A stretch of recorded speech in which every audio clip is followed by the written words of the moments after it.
nice feature about CU Learn is the calendar tool. This can really help students keep things organized and make sure that things are getting done on time.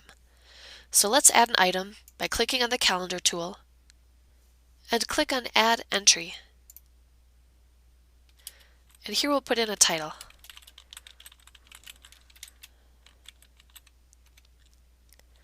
I can add a description.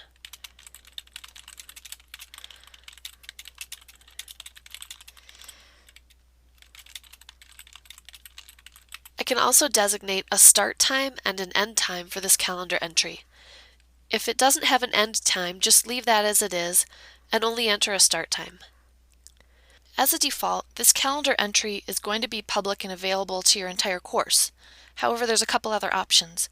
You could make this personal, meaning only you are going to see it on your calendar, and you're not going to be linking to it or using it in association with anything else within the course.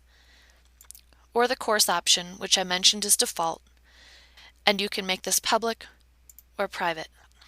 By making it available throughout the entire course, we're able to link it to other content in the course. For example, my calendar entry is that the Discussion 1 topic is due, so I'm going to link it to that Discussion 1 topic. Let's click on More Options, and on the bottom I see where I can add a link to content. I click on that, go to Discussions, and select my discussion that we made in a different video. I'll add that by clicking on Add Selected, and now when I scroll down I can see that there's a link now to that Mozart effect discussion that we made.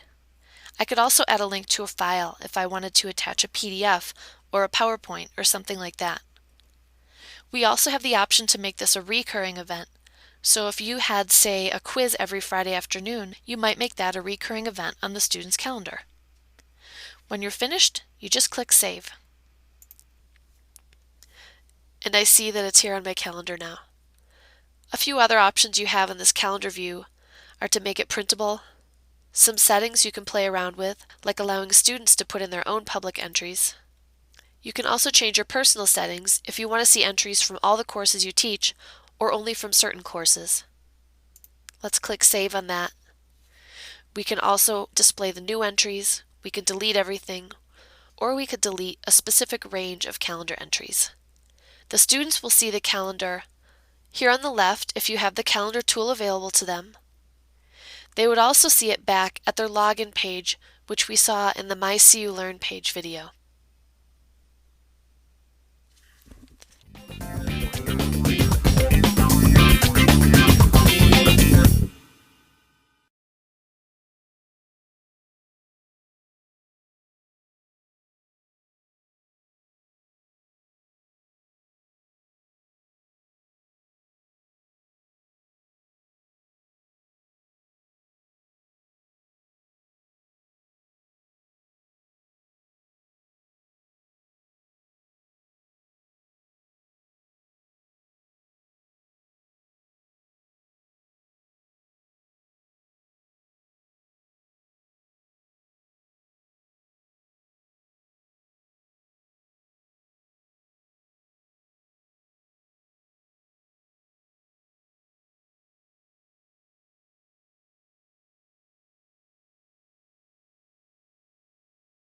You can designate whether you want this to be a personal entry for your own use, and it won't be used for anything other than being on your calendar.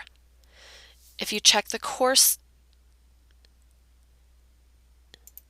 if you select the course option, it'll allow you to link to it from other areas in the course. Even if you choose this option, you can still decide whether you want it to be private or public. Generally, a calendar entry is going to be public for everybody to see. Generally, a calendar entry is going to be public for everybody to see.